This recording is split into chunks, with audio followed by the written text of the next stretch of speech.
আল্লাহ আমাদেরকে বুঝার তৌফিক দান করুন। আরো জোরে বলেন আমিন। তাহলে জান্নাতের বাগান আসতে পেরে আমরা খুশি না বেজার? জোরে বলেন খুশি না বেজার?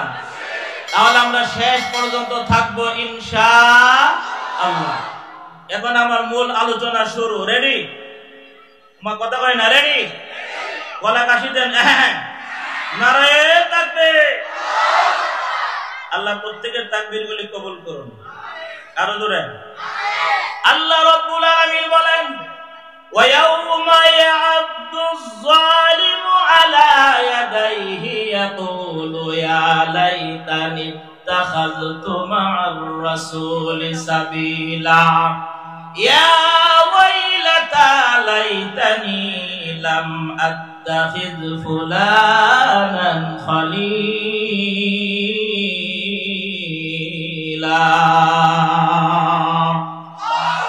আল্লাহ রাব্বুল আলামিন বলেন, ওই দিন কিয়ামতের দিন, কিয়ামতের ময়দানে জালেমের দলেরা তাদের দুই হাত কামড়াইতে থাকবে, দুই হাত কামড়াইতে থাকবে আর আফসোস করে বলতে থাকবে, আরে আমি কেন মুহাম্মদের রাস্তা অনুসরণ করলাম না, আমি কেন নবীকে মানলাম না, নবীর রাস্তায় আমি কেন আসলাম না, নবীর তরিকা কেন মানলাম না, কেন আমি অমুককে বন্ধু হিসাবে গ্রহণ করলাম, ফুলান মানে হলো অমুক, অমুককে আমি কেন বন্ধু রূপে গ্রহণ করলাম। ও আল্লাহর বান্দারা, কাল কিয়ামতের ময়দানে এক বন্ধু আরেক বন্ধুকে নিয়ে আফসোস করবে, আফসোস করবে। বন্ধু যদি ভালো হয় কোন আফসোস থাকবে না। আল আখিল্লাউ ইয়াওমা ইযিন বা'দুহুম লিবা'দিন আদুউল মুত্তাকিন আদুউল লিল মুত্তাকিন। আল্লাহ রাব্বুল আলামিন বলেন, এক বন্ধু আরেক বন্ধুর জন্য শত্রু হয়ে যাবে, কিন্তু যারা মুত্তাকি, যারা আল্লাহওয়ালা, যারা ভালো মানুষ, নামাজি মানুষ, মুত্তাকি মানুষ, ঈমানদার মানুষ, এমন দুই বন্ধু আফসোস করবে না। এমন দুই বন্ধু মিলেমিশে তারা জান্নাতে প্রবেশ করবে। জোরে কন্যা সুবহানাল্লাহ। আর যে দুই বন্ধুর মধ্যে শত্রুতা হবে, বন্ধুর কারণে আরেক বন্ধু সিগারেট খাওয়া শিখছে, এরকম আছে না নাই? বন্ধুর কারণে আরেক বন্ধু গাঁজা খাওয়া শিখছে, আছে না নাই? বন্ধুর কারণে আরেক বন্ধু মদ খাওয়া শিখছে, আছে না নাই? এই দুই বন্ধুর জন্য কিয়ামতের ময়দানে আফসোস করবে, ইয়া লাইতানি লাম আত্তাখিয ফুলানান খলিলা, কেন আমি অমুককে ছেড়ে অমুককে বন্ধু রূপে গ্রহণ করলাম। আজকে যদি আমি নবীর পথ অনুকরণ করতাম, আমরা বেঁচে যাইতাম, আমি বেঁচে যাইতাম। এই শয়তানকে বন্ধু বানায়া আজকে আমি জাহান্নামে যাইতেছি। জোরে কন্না নাউযুবিল্লাহ। এই আয়াতের শানে নজুল, এই আয়াতের অর্থগুলি বুঝতে হলে আগে একটা শানে নজুল জানতে হবে। এই আয়াত কিসের জন্য নাযিল হয়েছে, কেন আল্লাহ রাব্বুল আলামিন নাযিল করেছেন নবীর উপরে। ও আল্লাহর বান্দারা, এই যুবকের দলেরা ভালো করে এখন শুনতে হবে। বন্ধুর পরিচয়, কেমন বন্ধু বানানো দরকার। আজকে বয়ানের বিষয়বস্তুটাই হলো বন্ধু। আওয়াজ দেয়া বলেন কি? আজকে বয়ানের বিষয়বস্তু বন্ধু। বিষয় কি? আওয়াজ জুড়ে। এক বন্ধু আরেক বন্ধুর সারা পাশে না, এমন আছে না নাই? তোমার কথা কয় না, আছে না নাই? ঠিক এমনি ঘটনা। কেমন ঘটনা? আল্লাহ নবী সাল্লাল্লাহু আলাইহি ওয়াসাল্লাম মক্কা নগরে, ওই সময় যে বড় বড় কাফের ছিল, তার মধ্যে উকবা ইবনে আবি মুঈত একজন কাফেরের বড় লিডার, আরেকজন হলো উবাই ইবনে খালদ। দুটোই শয়তান, নবীর বিরুদ্ধে কাজ করছে। জোরে কন্না নাউযুবিল্লাহ। আমাদের দেশে এমন মন্ত্রী মিনিস্টার ছিল যারা কোরআনের বিরুদ্ধে কথা বলছে। আওয়াজ দিয়ে বলেন ঠিক কিনা? যারা নবীর বিরুদ্ধে কথা বলছে, কোরআনের বিরুদ্ধে কথা বলছে, মঞ্চে এসে বক্তার সামনে থেকে মাইক কেড়ে নিয়েছে, ঠিক কিনা? আজকে তারা কোথায়? কথা বল না গা। আরে দুঃখ লাগে, আবার খুশিও লাগে। রান্না করা ভাত পর্যন্ত খায়া যাইতে পারে নাই, 40 মিনিট সময় চাইছে দেন। 40 মিনিট সময় দিলাম, এর চাইতে বেশি দেওয়া যাবে না, তাড়াতাড়ি দেশ ছেড়ে পালায়া যা। এত জুলুম, এত অত্যাচার করার পরে আল্লাহর পক্ষ থেকে আযাব আর গজবের কারণে দেশ ছাড়া তারা হয়েছে, জুড়ে বলে ঠিক কিনা? আলেমদেরকে তারা হাত করা পড়িয়েছে, যে আলেমের হাতে থাকবে কুরআন, কথা বলে ঠিক কিনা? যে আলেম কুরআন দিয়ে কথা বলবে, কুরআন দিয়ে মঞ্চে কথা বলবে, কুরআন দিয়ে জুমা বয়ান দিবে, সেই হাতে তারা হ্যান্ডকাপ পরাইছে, রশি লাগিয়েছে। আল্লাহ তাআলা কি দেখেন নাই? আল্লাহ তাআলা সুযোগ দেন দেন দেন দেন দেন, ছাড় দেন, যখন ধরেন এমন ধরেন আর কোনো ছাড় নাই, পালানোর জায়গা ভাইরা ঠিক কিনা? এখান থেকে শিক্ষা নিতে হবে। এর আগেও যারা জুলুমবাজি করেছে, সেই ফেরাউন, সেই নমরুদ, আবু জাহেল, উতবা, সাইবা, একটাও দুনিয়াতে নাই। আবু জাহেল নামটা পর্যন্ত দুনিয়াতে মুসলমানের কোনো নাম নাই। আবু বকর আছে না নাই? উমর আছে না নাই?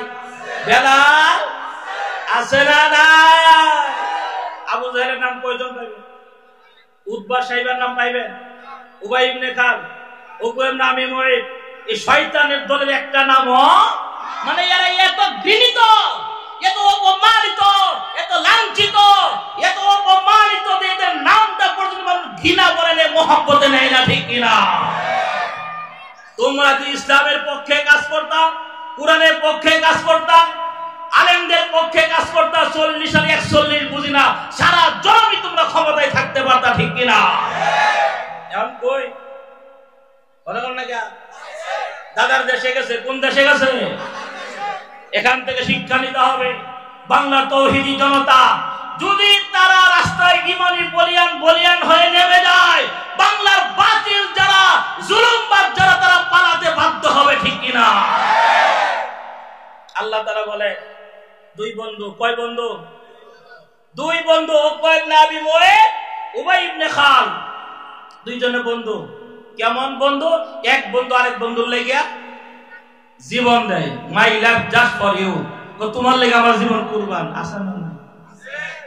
এই দুই বন্ধু, তাদের আরবে রীতিনীতি ছিল, কোথাও সফরে গেলে, সফর করে আসলে মানুষকে দাওয়াত দিয়ে খাওয়াইতো। আমাদের দেশে এরকম নিয়ম আছে না নাই? আজ থেকে 20 বছর আগে, কষ্ট হচ্ছে না তো? আজ থেকে 20 বছর আগে যারা হজে যাইতেন, হজে যাওয়ার আগে এলাকার সব মানুষকে দাওয়াত দিয়ে খাওয়াইতেন। আমি খাইছি অনেকবার। আর এখন যারা হজে যায়, কখন যায় কখন আয় এটাও জানা যায় না। কতক্ষণ না জানা যায় ফেসবুকে, কিসে? উনি ইহরাম পয়লা পরে ছবি দেখো, আমি এখন মক্কা শরীফে আছি, আছে না নাই? ইহরাম পরা, ইহরাম মানে কি? ইহরাম মানে হলো হারাম, হারাম মানে হলো কি? আপনি এমন পবিত্র হইছে, এখন ইচ্ছা করলে সব কাজ করতে পারবে। ইহরাম করার পরে, ইহরাম করার পরে বিবির কাছে যেতে পারবেন? মিথ্যা কথা বলতে পারবেন? একটা ছবি এটা তুলন দেব না, আমার কথা কম না কেন? আপনি হজে যাইতেছে, উমরা করার জন্য যাইতেছে, আপনি ইহরাম পরা অবস্থায় ছবি তুলে ছেড়ে দিলেন, সবাই দোয়া করেন আমি হজে যাইতেছি। যাইতেছেন ভালো কাজে, করছেনটা কি? এই ফেসবুকে জানা যায়। এখন উনি কখন গেল? ও অমুকের পোলা হজে যাইতেছে, দেখলাম ফেসবুকে, আছে না নাই? অমুকের পোলা আবার বলতেছে আগামী এই 5 তারিখে আবার ইনশাআল্লাহ হজের শেষে বাংলাদেশে আগমন করে দিয়েছি। আবার জানতে পারলেন এর হজ ফেসবুকেই থাকবো। তোমার কথা হয় না, কথা হয় না? এর হজ কই থাকবো? ফেসবুকেই থাকবো। এই জন্য দেখেন বাংলাদেশে বহু হাজি আছে 2-4-10 বার হজ করার পরেও দাড়ি কামান্না কারে কয়?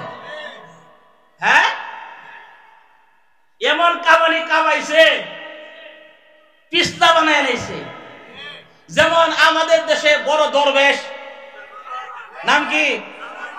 বাহ, আপনি তো ওয়াজ সবই জানেন। দেখা যায় সালমান এফ রহমান, কি লম্বা সাদা দাড়ি, ফুটফুটে চেহারা, তার চেহারার আড়ালে কত আকাম আর কুকাম করছে আমি বোঝা যাইতেছে, ঠিক কিনা?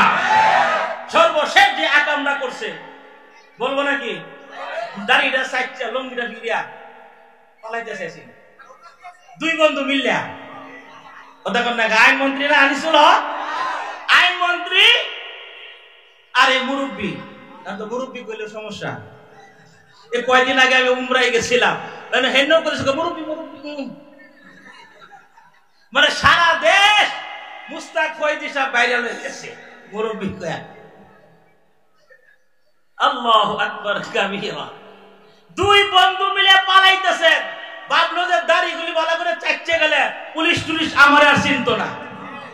লঙ্গি পইরা ওই যে বৈজ্ঞানিক মতো বড় একটা টুল যাইতেছে। আল্লাহর রহমত, গজব যখন আসে, গজব থেকে বাঁচার কোন উপায় আছে? আল্লাহর পক্ষ থেকে গজব আসলে বাঁচা যাবে? গজব চলে এসেছে।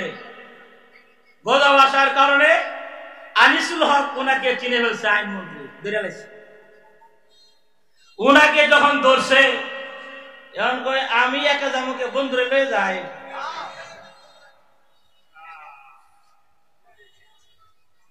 পরে কয় উনারেও ধরেন। উনি কেডা? আরে উনি তো উনি সালমান রহমান। হ্যাঁ, জাতা দেয়া ধরছে। উনি কি রহমান, কি সুন্দর না। এমন দেন দুনিয়ার মধ্যে ইচ্ছা করলে উনি পারত যে যাক আমারে ধরছে আমি যাই, বন্ধু বাচ্চা যা। দুনিয়ার মধ্যে বন্ধুর বিপদে ফালছে কি ফালছে না? কিয়ামতের মধ্যে বন্ধুর কোন হদিস থাকবো? এমন অবস্থা ওনারেও ধরছে। ইদানিং দেখলাম যে ওই যে জেলখানা নাকি কই নিতেছে, হালকা দাঁড়িয়ে আবার হয়ে গেছে সালমানের। আল্লাহর গজব যখন আসবে, দাড়ি কামায়ও না, চুল কামায়ও, মাথা ছিলেও তারা পার পাইতে পারবে না, ঠিক কিনা? অনেক জুলুম করেছো বাংলার মানুষের উপরে, অনেক অত্যাচার করেছো, তোমাদেরকে আর ছাড় দেওয়া হবে না। বাংলার জনগণ পারে তোমাদেরকে জুতা পিটা করতে চায়, ঠিক কিনা? উকবা ইবনে আবি মুঈত বড় ধরনের লিডার, তার বন্ধু হলো উবাই ইবনে খাল। দুই বন্ধু খুব আরামে চলে, একসাথে চলে, একসাথে রাজনীতি করে, এক বৈঠকে বৈশা খায়। আল্লাহর বান্দারা, ওই উকবা ইবনে আবি মুঈত একবার সফর শেষ করে মক্কায় তার বাসায় আসে। আসার পরে সে চিন্তা করলো আমি এলাকার গণ্যমান্য ব্যক্তিদেরকে দাওয়াত দিয়া খাওয়াবো, একটা মেহমানদারি আয়োজন করব। আয়োজন করেছে, আয়োজন করতে যাইয়া তার মনে একটা খেয়াল হইল, মক্কা নগরীর মধ্যে সম্ভ্রান্ত বংশের একটা মানুষ আছে, সবচেয়ে ভালো একটা মানুষ আছে, সবচাইতে মহাভদ্র একটা মানুষ, তার নাম হলো মুহাম্মাদুর রাসূলুল্লাহ সাল্লাল্লাহু আলাইহি ওয়াসাল্লাম। মনে মনে ভাবলো, মক্কার গণ্যমান্য ব্যক্তিকে দাওয়াত দিলাম, আমি এই যে সম্ভ্রান্ত পরিবারের মানুষ, উনি আমাদের এই মক্কার মধ্যে সবচাইতে ভালো মানুষ, উনাকে দাওয়াত দেওয়া দরকার। ওই উকবা ইবনে আবি মুঈত আমার নবীকে দাওয়াত দিলেন। আল্লাহর বান্দারা, দাওয়াত দেওয়ার পর আমার নবী দাওয়াত গ্রহণ করেছেন। জোরে কন্না সুবহানাল্লাহ। আল্লাহ নবী দাওয়াত গ্রহণ করলেন। নির্দিষ্ট সময় মতন কয়েকজন সাহাবী সহ নবী আমার তার বাসায় গেলেন দাওয়াত খাওয়ার জন্য। দস্তরখান বিছানো, খানা রেডি। আমার দয়াল নবী, মায়ার নবী ঘোষণা দিলেন, হে উকবা ইবনে আবি মুঈত, আমি একজন পয়গম্বর, আমি একজন নবী, তুমি অমুসলিম, তুমি কাফের, তুমি মুসলমান হও নাই। আমি নবী একজন মুসলমানের ঘরে খাইতে পারি না। জোরে কন্না সুবহানাল্লাহ। আমার নবী অমুসলিমের ঘরে খাই নাই। উকবা ইবনে আবি মুঈতকে সরাসরি বলে ফেললেন, আমি একজন পয়গম্বর, তুমি মুসলমান হও নাই, তোমার ঘরে খাইতে পারি না। আমার নবী অমুসলিমের ঘরে খাই নাই, আর আমি নবীর উম্মত হইয়া হিন্দুদের বিভিন্ন প্রসাদ খাইতে যাই, আছে না না? আল্লাহর নবী বললেন, তোমার খানা আমি খাইতে পারি না। উকবা ইবনে আবি মুঈত বলেন, কেমনে খাইবেন, কি করলে আপনি খাবেন? আমার দয়াল নবী, মায়ার নবী ডাক দেয়া বললেন, উকবা ইবনে আবি মুঈত রে, যদি তুমি মুসলমান হও তাহলে আমি তোমার খানা খাইতে পারি, আর না হলে আমি এখান থেকে উঠে যাব।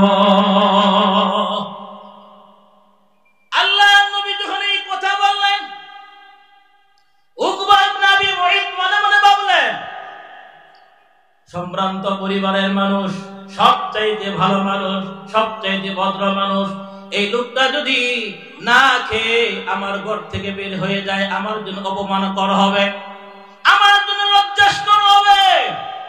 সে ঘোষণা দিল, আমি এই ঘোষণা দিলাম, আপনি আল্লাহর নবী, আল্লাহর প্রতি বিশ্বাস স্থাপন করলাম, আপনি নবী বিশ্বাস স্থাপন করলাম, আমি আপনার সামনে মুসলমান হয়ে গেলাম। জোরে কন্না সুবহানাল্লাহ। নবীজি খানা খাইলে আল্লাহু আকবার বলেন।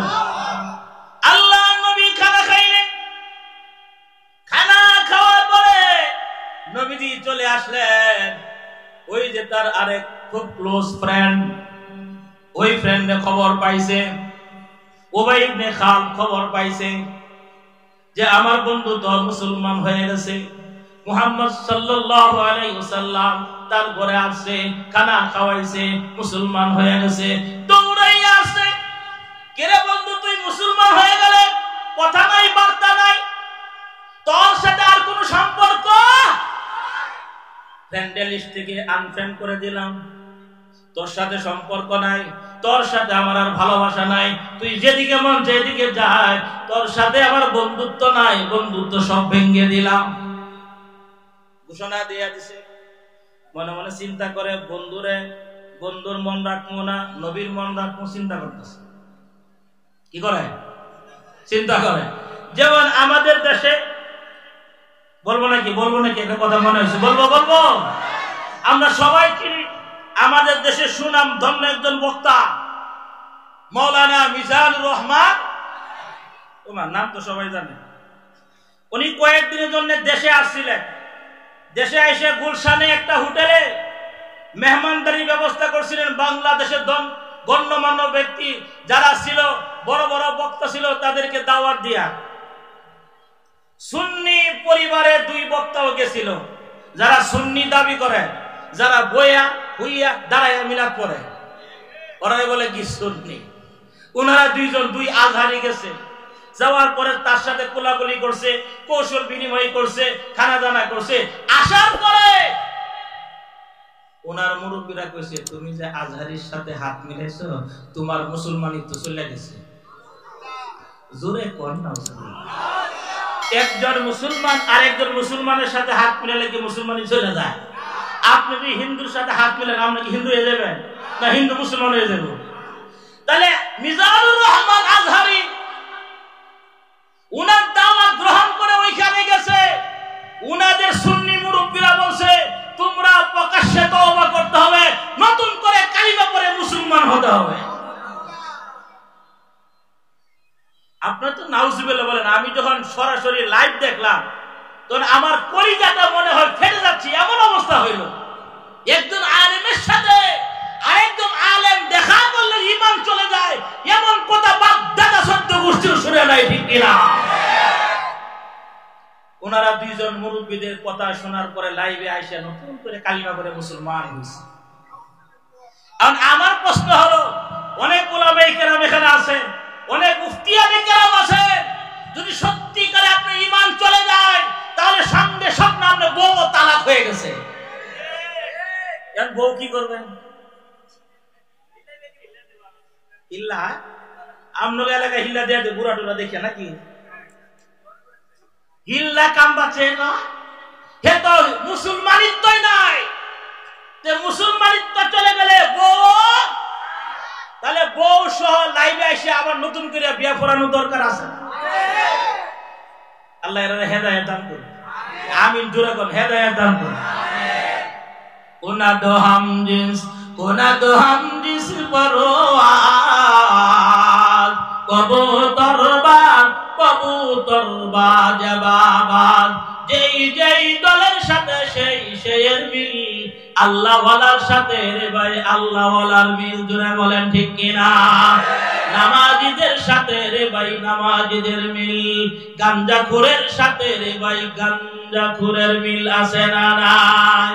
বেনামাজির সাথে রে ভাই বেনামাজির মিল আছে না নাই? হাজী সাহেবের সাথে রে ভাই হাজী সাহেবের মিল আছে না নাই? এক হাজী আরেক হাজীরে ডাকতে কয়, আব্দুল্লাহ ভাই তুমি আমার সাধারণ ভাই নও, তুমি আমার আরাফাতি ভাই, বলে কি বলে না? আল্লাহর বান্দারা, উকবা ইবনে আবি মুঈত মুসলমান হয়ে গেল। বন্ধু টের পাইছে, বন্ধু খবর পাইছে। খবর পাওয়ার পরে শয়তান দৌড়াই এসেছে, আইসা বলে বন্ধু তোমাকে আনফ্রেন্ড করে দিব, তোমার সাথে বন্ধুত্বের কোনো আমার খাতির নাই, তোমার সাথে কথা নাই, তোমার সাথে সাক্ষাৎ নাই, তোমার ফ্যামিলিকে আমি বয়কট করলাম, তুমি মুসলমান হয়ে গেছো। এবার উকবা ইবনে আবি মুঈত ডাকতে কয় বন্ধু না না না, চিন্তা করিও না, আমি মুহাম্মদকে খুশি করার জন্য ওই সময় কালিমা পড়ছি, হাকিকতে মুসলমান হই না। নাউজুবিল্লাহ বলে। এবার বন্ধু ডাক দেয় কয় বিশ্বাস করি না। কি করি না?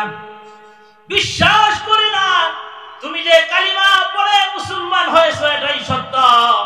বলে হ্যাঁ এটাই সত্য, মুসলমান হয়েছে আমি, কিন্তু ওই মুহাম্মদকে খুশি করার জন্য সাল্লাল্লাহু আলাইহি ওয়াসাল্লাম, তাকে খুশি করার জন্য কালিমা পড়ছি। বন্ধুরে হাকিকতে আমি কালিমা পড়ি নাই, কালিমা পড়ি নাই। ওই বন্ধু নরাদম পাপিষ্ঠ জাহান্নামের কি উবাই ইবনে খালদ ডাকতে কয় বন্ধুরে সত্যি যদি তুই মুসলমান না হয়ে থাকস তাহলে আমার একটা কথা তোকে পালন করতে হবে, আমার একটা অর্ডার তোমাকে পালন করতে হবে। বন্ধুরে কি অর্ডার? তুমি তাড়াতাড়ি বলো, তোমার অর্ডার পালন করতে আমি রাজি আছি। ওই নরাদম জাহান্নামের কি ডাকতে কয় তুমি যে নবীর কালিমা পড়ে মুসলমান হইছ, তুমি যাইয়া মুহাম্মদের চেহারার মধ্যে থুতু নিক্ষেপ করবা, তাহলে বুঝবো সত্যিকারে তুমি মুসলমান হয় না। জোরে কন্না নাউজুবিল্লাহ। হে আল্লাহর বান্দা, এবার ওই লোকটা চিন্তা করলো আহারে আমি কি করি কি করি। নাউজুবিল্লাহ কর। এটা নিয়ে চিন্তা করার কোনো সুযোগ আছে নাকি? তাহলে বোঝা গেল খারাপ বন্ধু যদি থাকে, খারাপ বন্ধু যদি থাকে তাহলে ভালো মানুষটাকেও খারাপ করে দেয়। আওয়াজ দেয় বলেন ঠিক কিনা? এই জন্য ভালো মানুষের সাথে আমাদের সম্পর্ক রাখা দরকার আছে না নাই? উলামায়ে কেরামদের সাথে সম্পর্ক রাখা দরকার আছে না নাই? মাদ্রাসার সাথে সম্পর্ক রাখা দরকার আছে না? কথা বলেন আছে না নাই? হে আল্লাহর বান্দারা, বুড়া বাবারা, যুবকের দলেরা, তুমি যখন মারা যাবে, যখন কেউ মারা যাবে উলামায়ে কেরাম যাইয়ে তাদের জানাজা নামাজ পড়ায়। আওয়াজ দেয় বলেন ঠিক কিনা? উলামায়ে কেরাম তাদেরকে গোসলের ব্যবস্থা করে, কাফন দাফনের ব্যবস্থা করে। যারা আমার শেষ বেলায়, যারা আমার পাশে দাঁড়ায়, কবর পর্যন্ত যাইয়া কবর দিয়া তারপর আমার জন্য দোয়া করে, এই সকল উলামায়ে কেরাম ওই সকল মাদ্রাসায়, যেই মাদ্রাসা উলামায়ে কেরাম তৈয়ার হয়, যেই মাদ্রাসা আলেমা তৈয়ার হয়, যেই মাদ্রাসায় মাওলানা হাফেজ তৈয়ার হয়, তাদের সাথে আমাদের সম্পর্ক রাখা দরকার আছে না নাই? শেষ নামাজ যিনি পড়ান তিনি একজন আলেম। জুড়ে বলেন ঠিক কিনা? আমার দয়াল নবী জানাজা নামাজ পড়াইছেন কি পড়াইছেন না?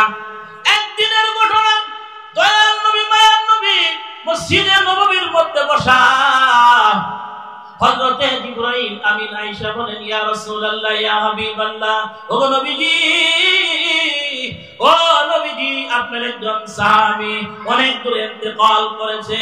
ও নবীজি, ইন্তেকাল করেছে আপনার সাহাবী, আপনার সাহাবীর জানাজা নামাজ আপনাকে আদায় করতে হবে। জোরে কন্না মারহাবা।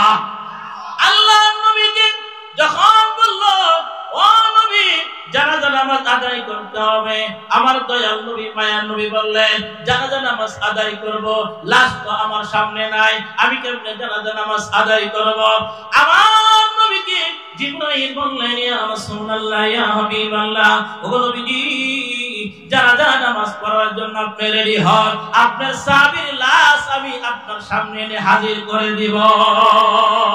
নারায়ে তাকবীর। বিশেষ মেহমান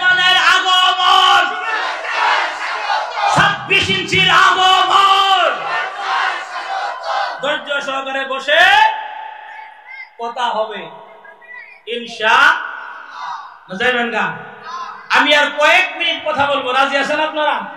তোমার কথা হয় না, রাজি আছে? আরে গলা কাশি দেন,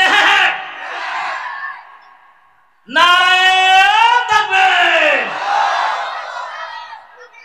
আপনারা আছেন না গেছেন গা? আল্লাহ কবুল করুন। কি জায়গা হচ্ছে না? না জায়গা হচ্ছে না ভাই, একটু জায়গা দেওয়া যাবে সামনের দিকে?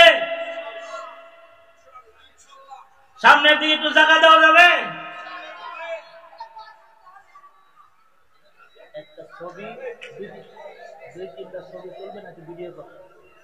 এবার একটু সামনে জায়গা দেওয়া যাবে?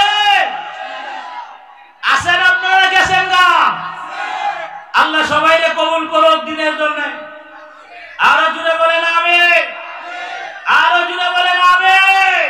নারায়ে তাকবীর, নারায়ে তাকবীর। কুরআন সুন্নাহর আলো, গুড, আবার কুরআন সুন্নাহর আলো। আল্লাহ কবুল করুন। আপনি একটু শান্ত হন, কিছুক্ষণ পরে উনি আসবে আমার জায়গায়, কিছুক্ষণ পরে আমার জায়গায় আসবে ইনশাআল্লাহ। ও আমাদের প্রধান মেহমান আল্লামা নজরুল ইসলাম কাসেমী সাহেব, উনি এসে গেছেন। বলেন না আলহামদুলিল্লাহ, বলেন আলহামদুলিল্লাহ। বলতেছিলাম নবীজির জানাজা নামাজ পড়াবেন। আমার দিকে তাকান, আমার দিকে। আল্লাহ নবী, দয়াল নবী, মায়ার নবী,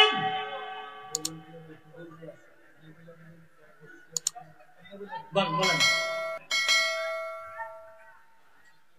আজকের মাহফিলের ভলান্টিয়ারদের দৃষ্টি আকর্ষণ করছি, আপনারা যে যেখানেই থাকুন না কেন মাহফিলের প্যান্ডেলের স্টেজের পূর্ব পাশে এসে উপস্থিত হন।